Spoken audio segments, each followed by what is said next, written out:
Hoy vamos a ver los parámetros del agua. Nos preguntáis muchas veces, ¿cómo sé que el agua está bien? ¿Cómo sé que tengo que mirar para que los animalitos, para mis peces, para mis plantas, para todo esté correctamente? Vale, pues lo que tenemos que hacer es analizar una serie de parámetros principales. ¿Cuáles son los más básicos? Pues mira, en agua dulce lo más sencillo y más básico que tenemos que mirar y tenemos que estar pendiente de ellos es si estamos trabajando con acuarios tropicales en la temperatura que se ajuste a los parámetros de tropical. Ya sabéis, entre 23 y 28 grados la mayoría de especies funcionan a la perfección. Más importante es que el agua que la temperatura sea estable que sea exactamente un grado u otro. Es mejor estar siempre a 23 grados que tengamos por la mañana 23, luego 25, luego 27, luego por la noche nos vuelve a bajar. Estabilidad, siempre buscando estabilidad. Si son peces de agua fría, si viven en estanques a exterior, como el volumen de agua es grande, no nos vamos a estar fijando tanto en la temperatura, pero si son de interior, también tendremos que buscar una estabilidad en la temperatura. Si tenemos fluctuaciones, os recomendaría que pongáis un mínimo de un calentador al mínimo temperatura. Que sean de agua fría no quiere decir que les guste que el agua esté cambiando de temperatura. Significa que pueden aguantar temperaturas más bajas.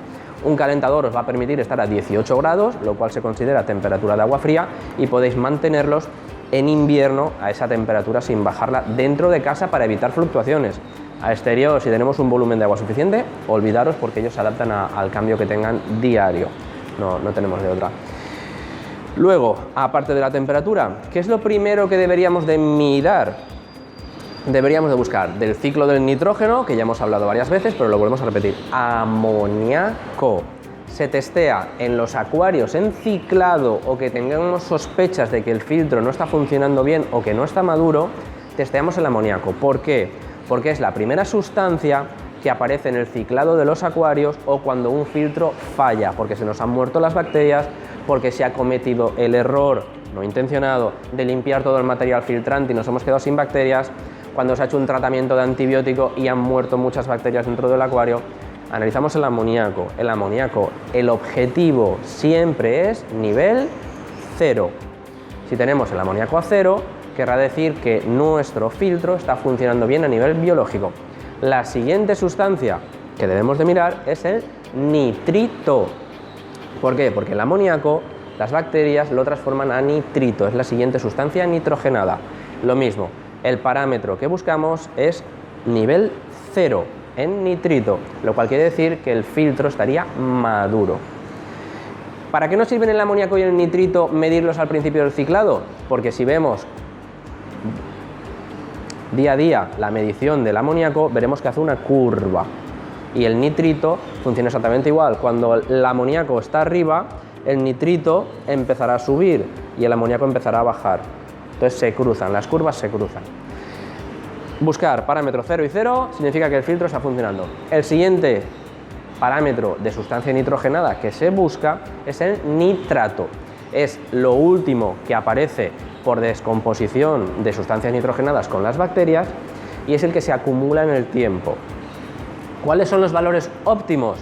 Pues lo ideal en agua dulce y en agua fría es que nos movamos por debajo de los 50 partes por millón, de los 50 miligramos por litro de nitrato. Por debajo de 20 sería muy bueno y por debajo de 10 sería excelente. En los acuarios marinos, 20 ya es un nivel bastante alto. Aparecerían muchos problemas de algas, problemas si estamos con animales tipo coral, entonces lo mínimo posible. Otra de las cosas que podemos mirar dentro del acuario sería el nivel de fosfato.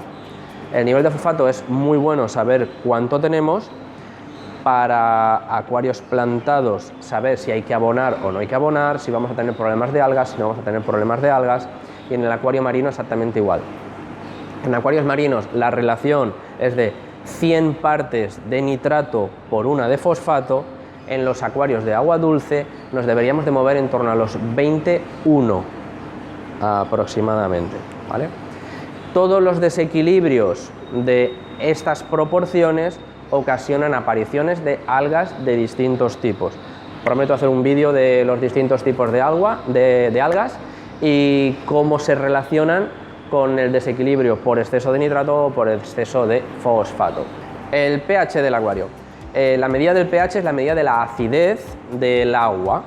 La mayoría de especies en torno a pH 7, que sería lo neutro, funcionarían bastante bien, pero hay que ajustarse a las necesidades de cada especie. Me explico. pH por encima de 7 serían alcalinos o básicos, que es lo mismo. pH por debajo de 7 serían ácidos. Por ejemplo, especies amazónicas o especies del sureste asiático, la mayoría viven en pHs de tipo ácido, por debajo de 7. Especies como pueden ser los cíclidos africanos, la mayoría viven en pHs de tipo alto. Los peces arcoíris australianos viven en pHs altos. Los acuarios de tipo marino están en torno a pH 8,1, 8,3, 8,4. Importante de este parámetro es también la estabilidad. Informarse muy bien de los requerimientos de cada una de las especies con las que estamos trabajando, porque son muy diversas y a unos les pueden gustar una cosa y otros tener otras preferencias, pero buscar eso. El test es muy sencillo y muy fácil de ver. Luego, otra de las cosas que podemos mirar es el tema de la dureza del agua. Podemos mirar el GH, que sería la dureza general de sustancias calcáreas disueltas.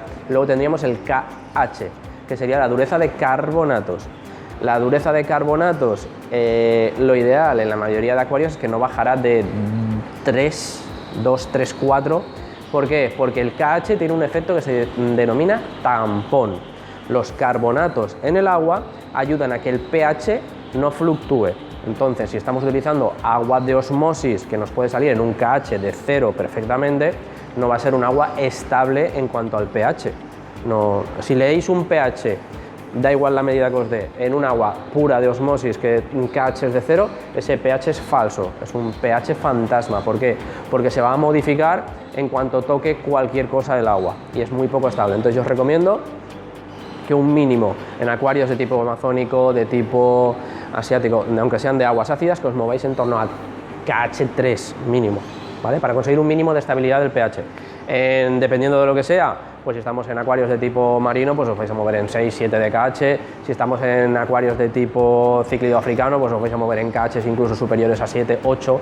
Hay KHs de 12, dependiendo, ¿vale? La estabilidad a partir del 3-4 se consigue, entonces tampoco hay que preocuparse mucho más por ello. Otro de los parámetros que podemos observar dentro del acuario sería el oxígeno. Hay medidores para hacerlo, pero realmente el oxígeno depende del movimiento de la superficie del agua. Que el agua de la superficie esté limpia, que no esté aceitosa, que la cantidad de animales que tenemos dentro del acuario, de la temperatura del agua, cuanto más baja, más oxígeno disuelto. Entonces, si queremos hacer un testeo, los hay electrónicos y los hay de gotas. Del oxígeno tiene que ser una medición rápida. No vale coger el agua y medir el oxígeno dentro de una hora porque ha cambiado completamente los parámetros que vamos a medir. Lo importante y lo ideal sería que el agua estuviera lo más próxima a saturación de oxígeno. Cuanto más oxigenada, mejor. Pero si tenemos un poquito de costumbre de tener los acuarios, viendo al ritmo que respiran los peces dentro del acuario, vamos a saber perfectamente que el aporte de oxígeno dentro del agua es correcto. Otros parámetros que podríamos mirar, pues ya podríamos hacer multitud de test. En acuario marino, puntualizo, otra de las cosas que se miran muy bien sería el magnesio, el calcio y, como ya os había dicho, el KH y también la salinidad. La salinidad es uno de los parámetros que se miran con aparatos especiales, como pueden ser los densímetros. Los hay también refractómetros, que ponemos la gotita y lo miramos. Son cosas un poquito más especiales. Todos esos serían los parámetros mayoritarios que podemos observar y vigilar dentro de un acuario. ¿Hay otros parámetros minoritarios que también pueden ser interesantes de medir? Sí, por ejemplo, si somos paisajistas acuáticos o queremos acuarios plantados muy densamente, podemos observar también que el nivel de potasio, porque es uno de los nutrientes que consumen con bastante facilidad las plantas. Hay test de todo. Podemos mirar el nivel de hierro dentro del acuario y luego en acuarios marinos pues podemos mirar desde test de yodo, test también de potasio. Cada uno es específico y cada uno lo miraríamos si tenemos sospechas o queremos tener bien monitoreados los parámetros. Pero lo más importante, saber cuáles son las necesidades de vuestro acuario, y cuando detectéis las mediciones son muy importantes porque ahí podemos corregir. Si todo está perfectamente, seguir haciendo lo que estáis haciendo. Pero si veis, por ejemplo, que tenemos unos nitratos altos, ¿qué nos va a decir eso? Nos va a decir que necesitamos hacer cambios de agua superiores, o que tenemos que reducir el aporte de comida, o que tenemos muy sucio el sustrato, o que el filtro no está funcionando correctamente. Entonces, cada test que os he dicho nos va a dar una pista y una información de qué está sucediendo dentro del acuario. Son muy importantes para saber qué tenemos que hacer ahí. Y los parámetros, ya os digo, informaros muy bien de los requerimientos y las necesidades de cada una de las especies, porque varían mucho de unas a otras. Así que, como ya sabéis, espero que os haya gustado y que os haya parecido interesante. Cualquier cosita, comentarios al chat y le echaremos un vistazo. Nos vemos en el siguiente vídeo.